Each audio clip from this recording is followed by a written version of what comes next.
thank you. I thank your daughter. My tuition bills thank her. I'm really delighted to be here, and it's exciting to me to be talking about sustainability. 30 years ago when we started Stonyfield, we were talking about this stuff, and it was kind of lonely work. Actually, nobody was eating yogurt back then, and nobody knew what organic meant. I often say that we had a wonderful company. We just had no supply and no demand. But things have evolved, and clearly by the turnout today and by your interest and enthusiasm, there's a lot to discuss here. And I really do think that this issue of how we communicate and how we share and how we keep the talk-do ratio low is fundamental to our future and to the future of your 4-year-old and the generations to come. So what I want to do is I want to share some of our stories, really our odyssey of trying to find that balance of balancing what we say and what we do, and some lessons learned that I think will be helpful to many of particularly the emerging entrepreneurs here as you take on this challenge yourself. To do so, I think it's important to just first set a little bit of a context. So allow me to do that.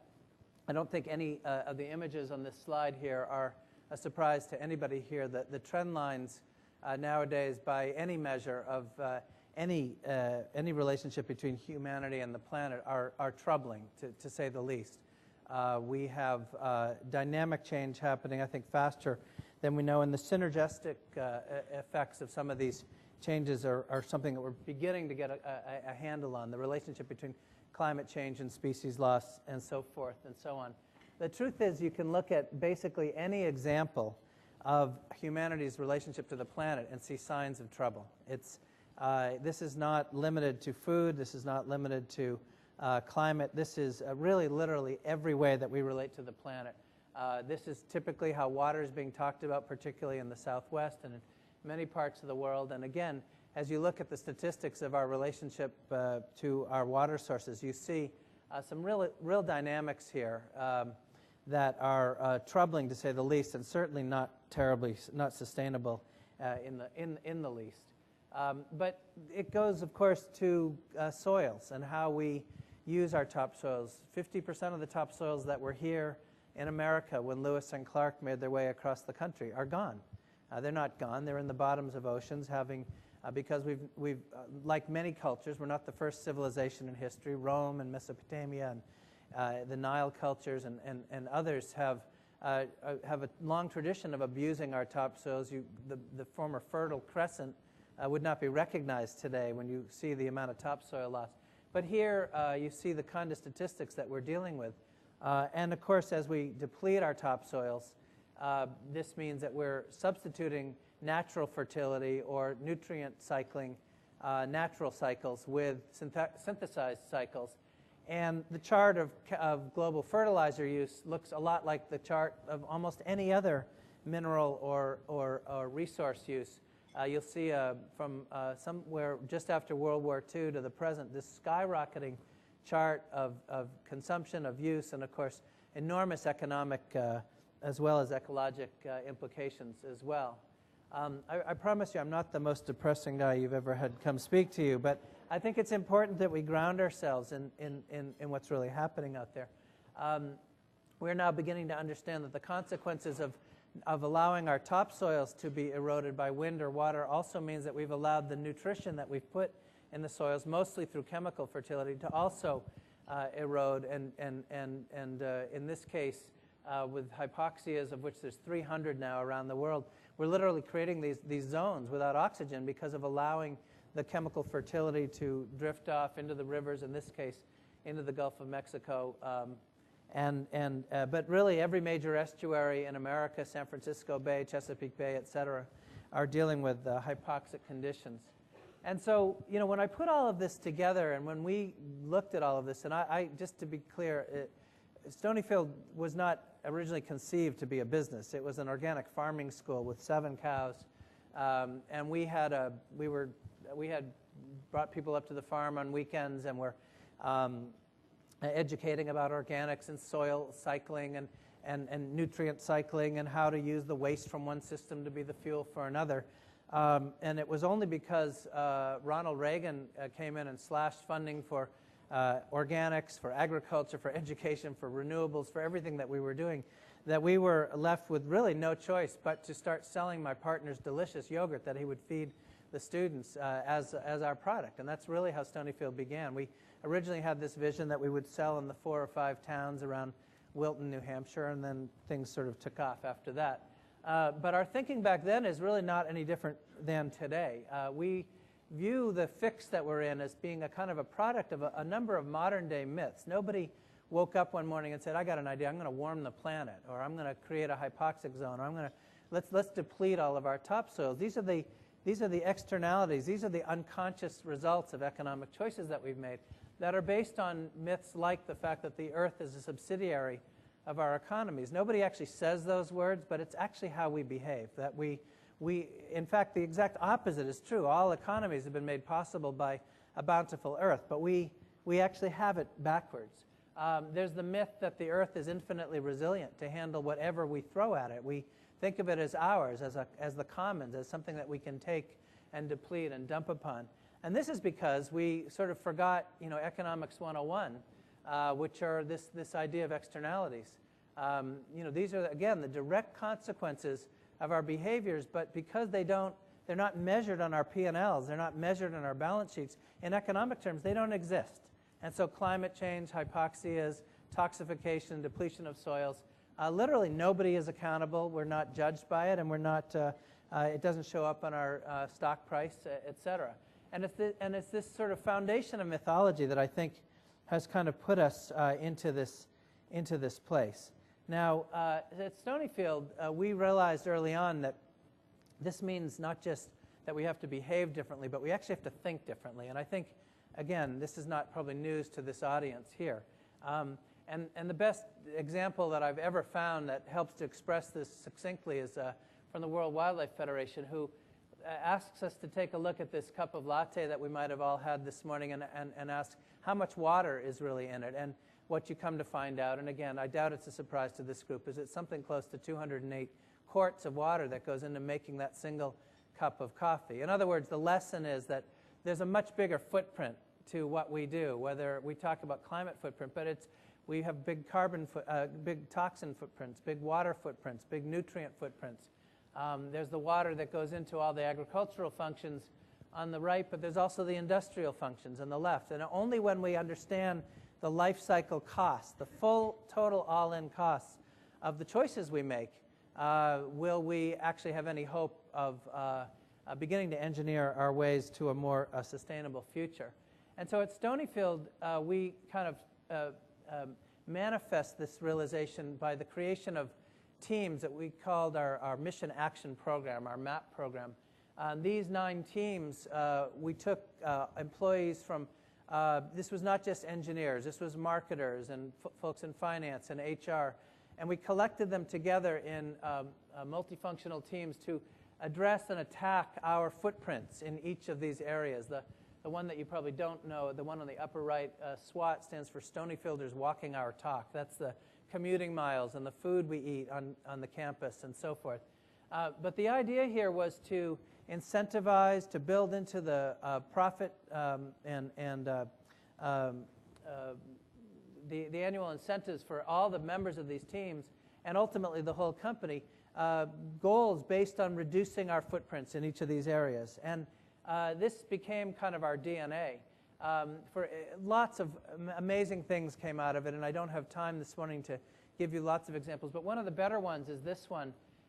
We produce a lot of BOD. We are biological oxygen demand. We are, every time we produce yogurt, we have to clean tanks. And when we clean tanks, we run a lot of nutrients out. And we found out that we had exceeded the capacity of our local wastewater system about about 15 years ago.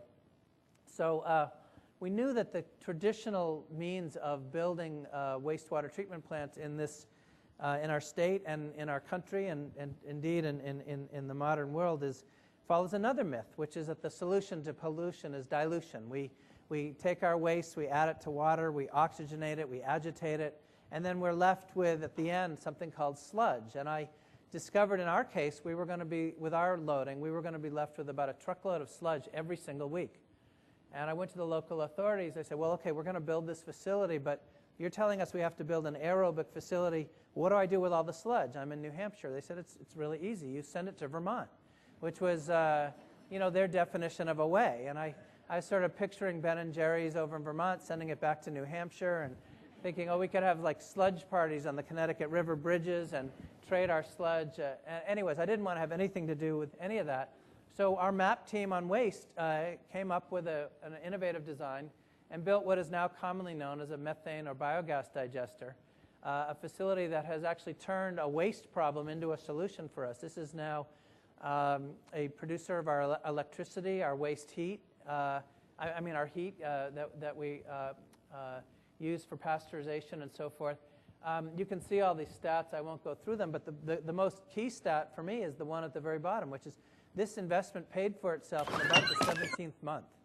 In other words, the cost of this versus a traditional plant meant that on month 18 I was making money. This is a profit center for me.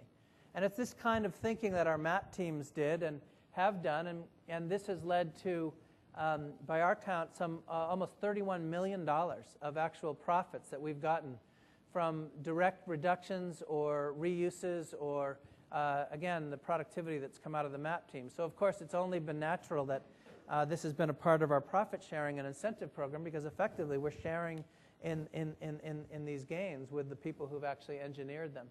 And there's been hundreds and hundreds of examples, and they've been very exciting, and again, it led to my book. Now this, of course, became the way that we did business, but the challenge of communicating all of this on a 3-inch by 3-inch label is something that has plagued us forever.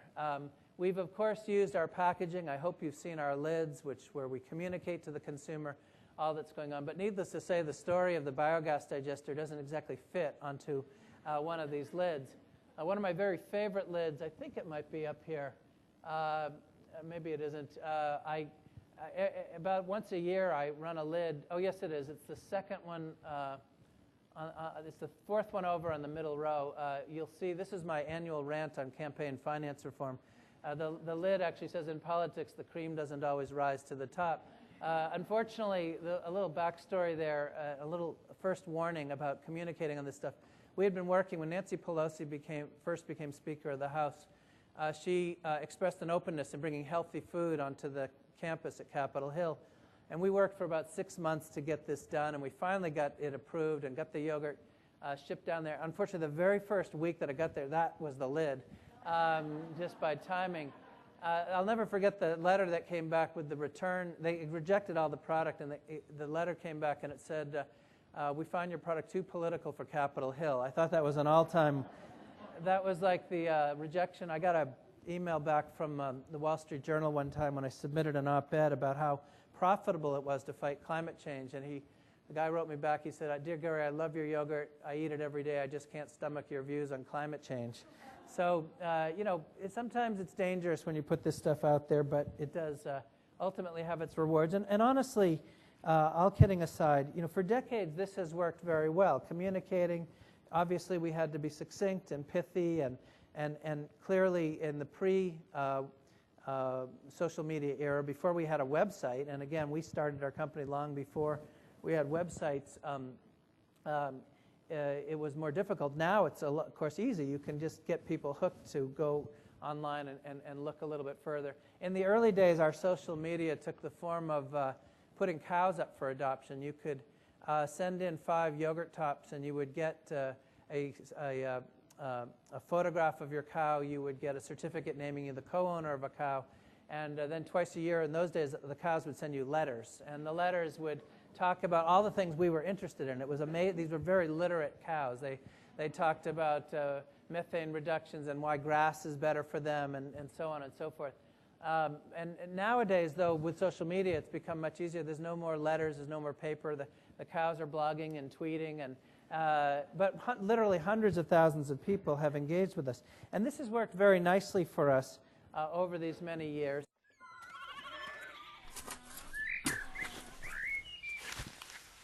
Red number 40. You'll find it in a lot of yogurts. But if you can't grow it, it doesn't belong in ours. Hi, I'm Gary Hirshberg of Stonyfield Farm. We make our yogurts the best way we know how, using organic ingredients and only what we find in nature, and never anything artificial. Hey, Dad. Stonyfield Farm. You can't fake this. So anyways, this is the punchline, though, that I want to share with you, is that, you know, for decades, these kinds of communications worked beautifully for us. We had a 22-year compounded annual growth rate of 23.5%. That's not bad growth. It's the kind of growth that any company would envy.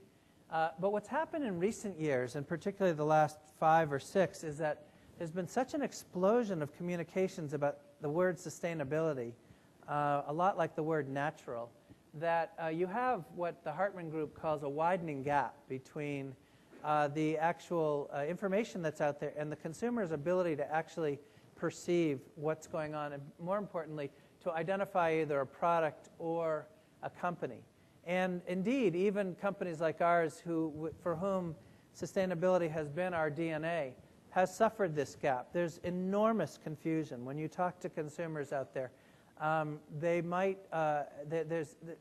take the word local as an example. Yesterday I was visiting a Whole Foods here in town, and I noticed that there were local tags on a bunch of the yogurts. Well, I can tell you, there are many, many yogurts here at Whole Foods that say local that are farther away than Stonyfield is. But when we did not have the local tags. And, you know, is local New York State or is local actual food miles? And again, what is local? And I will tell you from a true metric point of view, in terms of climate, food miles are of minor consequence in the big picture. If that's the reason for choosing local, then forget it. Choose something else. Food miles on average are about 4 to 7% of the total footprint. The real footprint is how it's grown. And I can tell you for a fact, we modeled many years ago that we could actually have brought in milk. We didn't do this. It was misunderstood by the press. We could have brought milk in from New Zealand to New England with a lower carbon footprint than bringing milk from the Midwest, because it's 100% grass-based milk in New Zealand, and we use feed here in the Midwest. And once you get the corn into the equation, you have the footprint goes up enormously. But the point is, there's a lot of myth out there. There's a lot of good intention. There's a lot of desire to do the right thing, but there's enormous amounts of confusion. And into this confusion has slipped, for example, companies like this one, which I'm sure you've seen. Along comes a little Chobani who talks about nothing but good and delicious preservative-free food. And indeed, this sort of onslaught of natural companies claiming a lot of the sort of halo of organic or the real sustainability benefits that really can only be found with organic have actually eaten a huge amount of share. And what has happened, of course, is when you're a natural versus an organic offering, you can get the halo of the benefits but not sort of pay the toll, if you will let me be so blunt. And so the net result is that you get this kind of pricing challenge. So while I'm very thrilled and grateful that you have really good yogurt here this morning, the truth is if you look on the supermarket shelves out there, you'll see it's a struggle for us now. That sort of 28-year halo that we had of doing the right thing and authentically, genuinely attacking our footprints in every way has fallen to secondary concern next to price, and particularly when price is combined with this kind of natural, good-for-you messaging. This you see, of course, not just in yogurt. You see this across the whole spectrum, and not just in food. You see this enormous amount of confusion. And indeed, it has become something that is now moving, I think, fairly swiftly towards legislation. I think you will see some definition. Yeah, as you know, there is the word natural actually does not mean anything. Companies, and I'll give you an example of one before the end of this, who have taken it seriously, have to be a little bit more specific than the word natural, because, I mean, there's ice creams out there that don't change shape when they melt, but they still say natural on the label. Okay, and you see this kind of widespread confusion. Now, it's important for me to speak very concretely and say, Stonyfield, there's no question about it. We are a niche brand. We never had objectives of being a market leader. We wound up being the #4 brand in America, but we achieved a maximum height of about 8% share. So our market is really the devoteds, and it's important that we talk about who we're speaking to here. And at the same time, the devoteds are you. You're taking the time out of your day and out of your week to be here to educate yourself. You're the label readers. You're the thinkers. It's the thinking consumer. It's like your 4-year-old. Folks who actually know the difference. The reality is that the word natural itself is starting to become the subject of an enormous number of lawsuits. This happens to be one that just came out. This happens to be Naked Juice. There must be 100 different lawsuits on natural out there right now. In other words, the vagary of this word natural, and again, think sustainability as I'm using the word natural because I think we're heading for the same kind of danger. But you'll see here, these were falsely claimed to contain, certain things that in fact contain synthetic ingredients. Well, there's actually nothing in the law that says that Naked or Pepsi did anything wrong here, but that doesn't mean that someone can't file a lawsuit. And believe me, most of these most of the class action suits are really aiming for settlement. And in fact, this was the key point that led to the settlement in this case. Defendants know that its target market value and will pay more for they target market value and will pay more for all natural, non-GMO, 100% juice beverages than conventional beverages. Defendants know that federal agencies define natural as excluding, at the very least, synthetic compounds. Actually, that isn't true. Defendants know that consumers similarly understand the word natural to exclude synthetic substances. And so this sort of vagary is catching up to folks, and we're starting to see this. And so for Stonyfield, having had this wonderful growth trajectory and then sort of run into this avalanche of a lot of confusion out there, it has caused us to have to go back to our roots and really look at what is key to our consumers. And our own consumer research here is summarized very nicely in this headline. This would probably seem to be a duh to all of you, but I assure you that our communications have not been loyal to this insight over the 30 years. If you look back at those lids and the video that I was going to show you earlier, you would see that we've been communicating on everything: carbon footprint, water quality, animal welfare, farmer incomes, a long list of things, of which pesticide avoidance is certainly part of it, but it hasn't been our focus. And what I'm here to tell you is that it now must be our focus. When you look more generically at research done, the first slide I showed you was particular to Stonyfield users, and again, primarily devoteds. Here we're looking at a broader cross-section of Americans. And what you see is that when you ask people, when thinking about the foods and beverages you consume, what would you like to get less of? Pesticides is right at the top of the list. We are becoming increasingly aware that we are what we eat, and we are, in fact, there is a link between what we eat and the rising rates of cancer in this country. And it's interesting that, for example, gluten, which right now is sort of dominating the airwaves, look where it is on this chart. It's way down below. Even indexing against the general population, the devoteds over on the right, it's still not one of the higher valued attributes. When you ask consumers, this is the percentage of consumers who completely agree that it's important for their store to carry these types of foods. Again, pesticides, top of the list. Now, note hormones and antibiotics close behind. And in dairy and in meat, these would be certainly the key examples.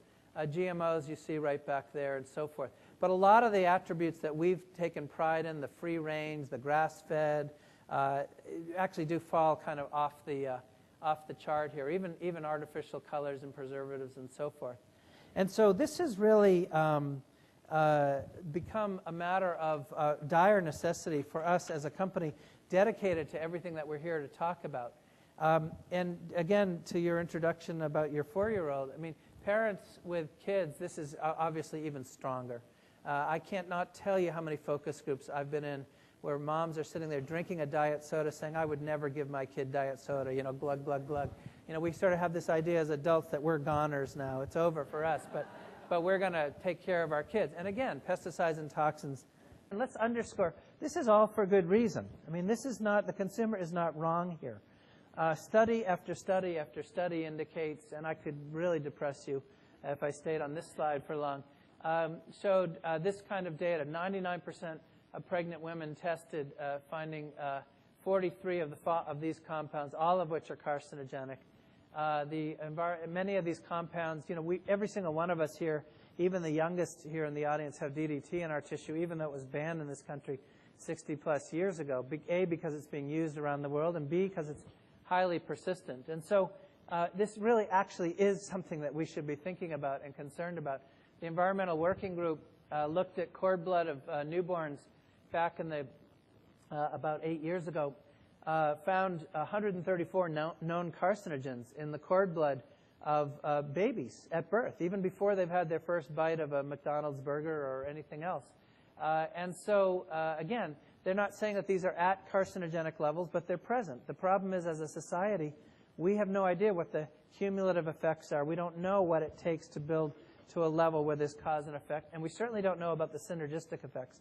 We're exposed to 100,000 different chemicals in our everyday life, and we have no idea what those combinations can yield. And so the President's Cancer Panel, the leading oncologic panel in this country and maybe in the world, has now reported absolutely bluntly that 41% of Americans alive today are going to be diagnosed with cancers in our lifetimes. And they implicate primarily, they implicate chemicals in our day-to-day lives, but primarily in our food, air, and our water.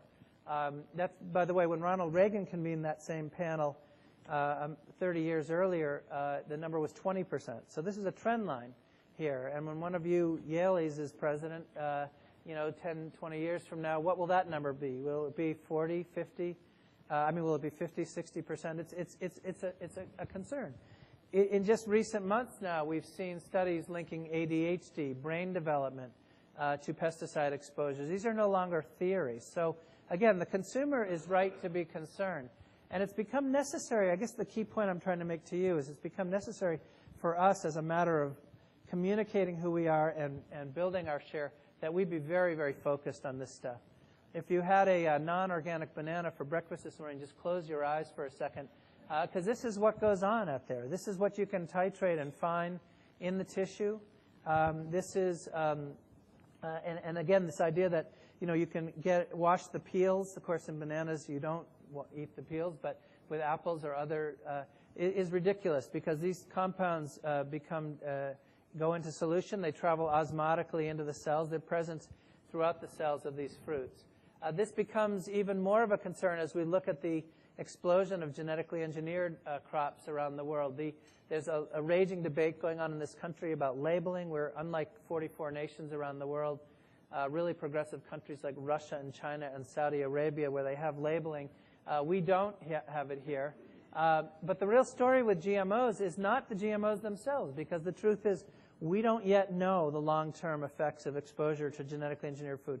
But the one point that is not debatable is that these crops have led to an explosion in the use of toxic herbicides. The two primary traits that have been genetically engineered have been for insecticide delivery or herbicide tolerance. And because herbicide-tolerant corn and soy allows farmers to use herbicides more freely without worrying about the impact on the crops, you've had this exploding use of over 500 million pounds of herbicides in just the last 15 or so years. And note that that's a trend line as well. It isn't just a cumulative amount.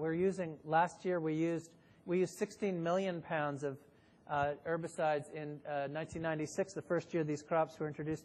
We used 202 million pounds last year. And so these numbers are going up. Literally every genetically engineered crop is using and requiring and able to use more and more and more. And I wish I could tell you this was the end of the story. The problem is that the U.S. Geological Survey is now measuring in 60 to 100% of air and rainwater samples is measuring glyphosate, herbicides now, which means that in the Midwest we're drinking it and we're breathing it. Which means, of course, anybody downwind, i.e. all of us, is also drinking and breathing this stuff. And again, If this was all that was the problem, that would be one thing. But now what has happened is we've developed a whole new herbicide-tolerant weeds out there. Farmers who I have been with in testimony tell me that these herbicide-tolerant weeds can be 10 and 12 feet tall, the diameter of their wrist. One farmer in Arkansas told me that a pigweed in his farm can stop his combine in its tracks. And the only way that these farmers now can handle or deal with these weeds is by using stronger and stronger herbicides. They could machete or chainsaw them, but that's not economical. And so now we're using something called 2,4-D, which, again, the gray hairs in the audience will know what that is. It's 50% of Agent Orange that we used in Vietnam. And we're using it in 10% solutions across this country now to control an herbicide-tolerant weed that we've created by the overuse of these chemicals. And, of course, we're having all kinds of biodiversity and soil compaction and other impacts as well. Again, no one set out to create these kinds of problems, but these are these externalities. So consumers concerned about this stuff have their reason. And fortunately, the good news, getting back to Stonyfield, is that we do have an answer here. This organic really does mean a means for consumers to avoid pesticides. Now, of course, there's 1,000 reasons to eat organic foods. This is just an example of 1 year's worth of purchases at Stonyfield, the kind of avoided impacts that we have. There's one reason not to eat organics. Of course, it's more expensive, but this becomes a supply and demand issue. And of course, this stands in the way of, we can have wonderful communications and be very, very succinct and so forth, but the price gap remains, which means that we've got to work even harder at our communications to be persuasive, especially if we want to get beyond the devoted. So, and the challenge, of course, with pesticides is it's not exactly the most warm and fuzzy topic. I've watched all of your body language today. Most of you are starting to say, what am I doing here? Get me out of here. But let me give you a very hopeful example that explains exactly what I'm talking about. We buy all of our sugar in Brazil. What you're looking at here is about 60,000 acres of organic sugarcane. In the early days, traditional sugarcane production means burning the fields when you're done. As you can see, there's a hell of a lot of leafy matter here. That's because in order to concentrate carbohydrates, as you do with sugarcane, you need a lot of photosynthesis. And so you're left with all this so-called waste matter.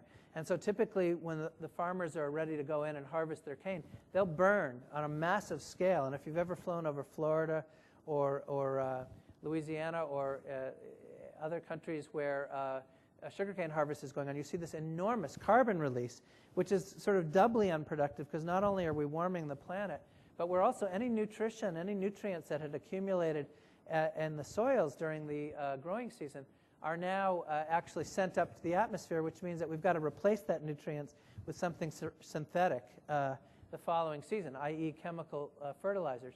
So in '97, our partners in Brazil converted originally about 3,000 acres to organic. They said, this is crazy, let's stop burning. And what they decided to do, that number should be updated, it's over 60,000 acres now. What they decided to do was to start actual harvesting and shredding of this leafy matter. They've done a whole ton of things. I won't belabor this, but this gives you an image. What you're seeing here is at the moment of harvest, as the sugarcane goes into the trucks, they're actually spreading that leafy matter. That's me grabbing a clump of it. It's about 1 meter deep. They're building, in nature it takes about 100 years to build an inch of topsoil. They're building inches per decade here. And of course, an enormous amount of biodiversity has resulted. So what you have here is a true agro-ecosystem. You have a pesticide-free, chemical fertilizer-free, herbicide-free ecosystem. And the net result has been just enormous ecologic and economic success. Over 300 species of birds and animals have returned to these lands because, again, that is the natural pest control. When I go out to California and see our organic dairies out there, you can ride around in an organic dairy and there's bees and birds and butterflies flying all around, and drive a quarter mile down the road to the non-organic. And the insect life doesn't wait around to do focus groups when they're under chemical threat. They fly over to the organic operation where, again, you get a full cycle, a full food chain there. And that's exactly what's happening here. But again, the statistics at the bottom are the keys here. In this pesticide-free, chemical-free environment, we've had 10% yield increases over when they were conventional. Higher and higher yields. And by the way, those yields go up every single year as we build more and more fertility. So what does this mean in terms of our communications? Well, for Stonyfield, if you've seen our packaging of late, and I think it's on the Greek cups here this morning, you'll see the pesticide call-out. We've done something I never thought we would do, but there's a little sign you can see stuck right on the principal display, no toxic pesticides used here. We have realized that in a sea of confusion and with an enormous number of claims being made out there and all kinds of pretensions of naturality and so forth, we have discovered from our research and found that this is really the only way that we can cut through, is to just be really direct about it. And again, it's something that would have scared me back in 1983 to talk about this stuff on the principal display. If you go to our website, you'll see now we're really driving hard at pesticide-free, at chemical-free. It's for us, in other words, sustainability, organic alone is not adequate to do what we know we need to do to restore ourselves to double-digit growth. These are just different pages from our website. Here's another example as we explain what biodiversity is, because it's possible when you're not poisoning the air, water, and soil. Now, here's another video.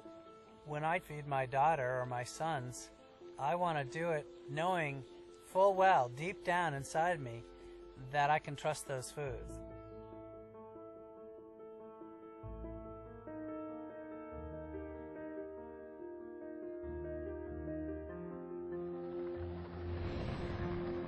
Modern conventional fruit production is probably one of the most chemically intensive types of agriculture that there is. I'm talking about tons of toxins into our air, our water, and our soil. A lot of the practices that we use in terms of aerial spray, for example, in orchards, if we went off to some foreign country and did it, it would be some kind of act of war. But instead, we do that to ourselves. I really believe future generations are going to scratch their heads with wonder and say, you tell me again, you did what? You dumped poisons that you knew caused cancers, that you knew stunted growth, that you knew wiped out wildlife. You put that on not only the land, but on your food, and then you ate it?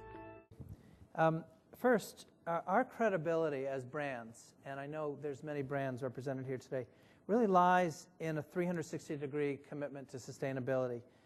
It's not enough to make claims over here but be polluting over here. For me to be sending sludge to Vermont isn't consistent with our commitments to organic. At the same time, despite the fact that we need a 360-degree commitment in our actions, I think in communicating, it's absolutely critical that we pick our issue, the one that we really want to communicate. We can't try to stand for everything because at some point you start to stand for nothing. The second point I would make to you, whoops, I'll explain that in a second. The second point I'll make to you is that language is incredibly important here. And I think you've gotten a sense of this, and I know you'll get it throughout the day, in setting expectations. I do believe that sustainability is a lot like the word natural. I think it's deeply overused. I think it's extremely confusing. I think companies and brands that adopt these monikers can find their credibility on very, very thin ice. We have a power plant in New Hampshire that's been championing the fact that they got a 90% reduction in mercury output by installing a scrubber, and this supposedly is this halo of sustainability. But at 10% that's still remaining, they're still the single largest point source of mercury that makes every fish in New Hampshire inedible. And this is now beginning to be understood that while on the one hand using less and producing less is certainly admirable, it is far from sustainability. We are not going to shrink or reduce or recycle our way to sustainability. We actually have to fundamentally, in the case of carbon, we actually have to take carbon out of the atmosphere now and start to put it into the soils. And this leads me to the third point, which is we really do have to watch this talk-do ratio. We have to be 100% certain that we can stand behind our claims, or there will be consequences, and that the lawsuits are just one example of that. Fourthly, I think it's critical that we keep reaching. This is indeed, to me, the only hope for the world is really business embracing these values that we're talking about here today. But we've got to use language that's proportional. Stonyfield, one of my dreams has been to come up with an edible cup so that when you finish eating the yogurt, you'll actually eat the package. And indeed, we've now developed a delivery system where yogurt will be in the form of grapes with a completely water-proof, water-resistant shell on the outside, which we call Wiki Pearls, named after the inventor. And we do have a product that we'll be launching in January that is literally edible pearls. Now, if I tried to convince you, if I tell you to go buy a pear or an apple in the store, you're going to walk right over and pick it up and have no difficulty. But we know from focus groups that the consumer going over and picking up a grape filled with yogurt is too much. So the initial run is going to actually be in a cellulose sack. It's literally a wood fiber sack. And what I want to point out here is the romance copy in the very top in terms of proportionality. What we say here is Wiki Pearl's delicious edible skins and our cellulose bag is a giant step toward a sustainable package. We're not making a claim that this is sustainable. Sustainability is a verb, right? It's not a noun. It's not an adjective. It's a process of becoming, and it's a continuous improvement process. And so I think it's critical that our language be proportional. And finally, we've got to remember it's got to be what's in it for me, the consumer. The consumer cares, in my case, about pesticides, and that's what we have to deliver. And so I want to leave you with one example. Steve McDonald from Applegate is going to be on a panel this afternoon. I'm on Steve's board. And I want to show you a recent Applegate commercial, which I think really nails it in terms of proportionality and low talk-do ratio. So if we could show the last video. So my family's looking for beef that's all natural and hormone-free. That's me, all natural. Because I don't want hormones in my kids. That would be bad. Are you taking growth hormones? That's ridiculous. Because there's a needle in your haunch. That's not mine.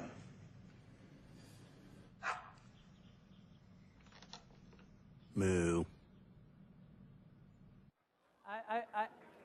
I think we can draw inspiration. I think Applegate has really figured this out. They're saying what it is, going right at consumer benefit. Their claim is proportional and direct. So let me just end by saying simply, sustainability is more than an opportunity. I know we're here to talk about communicating and capitalizing and so forth. It's a profound responsibility. And indeed, I believe that unless business embraces this responsibility, there will be no future. But we've got to keep the talk-do ratio tight. We might, in the case of many of the companies who are here today, we might just do more than grow our business. We might actually just help to save the world. Thank you.